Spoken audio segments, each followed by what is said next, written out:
तेलंगाना में इसी साल के आखिरी में विधानसभा चुनाव होने हैं। ऐसे में सूबे के मुख्यमंत्री और बीआरएस अध्यक्ष चंद्रशेखर राव एक्शन में आ गए हैं।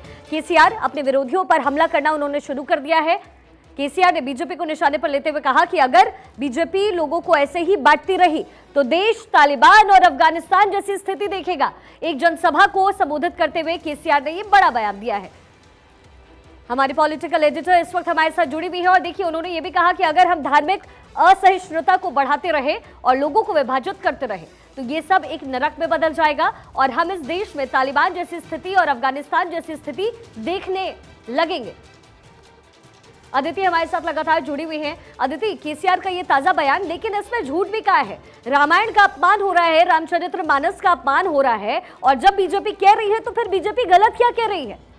देखिए, केसीआर का ये बयान उस समय जब चुनाव सिर पर है और ये बहुत कारगर साबित हो सकता था अगर आज ये मसला नहीं हुआ होता।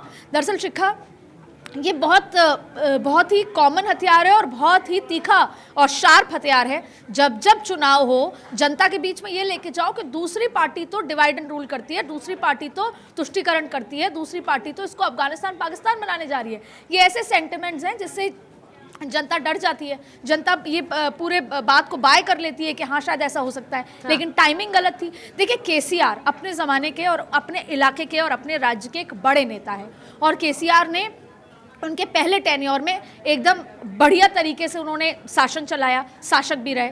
लेकिन जब उनका दूसरा टेन्योर आया तब ये बात कही जाती है उनके लिए कि वो अपने फार्म हाउस पे रहते हैं, कार्यकर्ता उनसे मिल नहीं सकते, पत्रकारों को वो देखना भी पसंद नहीं करते। यहाँ तक कि एक मंत्री उनके घर गए तो उन्होंने कहा कि तुम्हें समय पता है, और समय था दोपहर के 2 बज रहे थे। उनसे बोला गया कि तुम्हारा ये समय है आने का।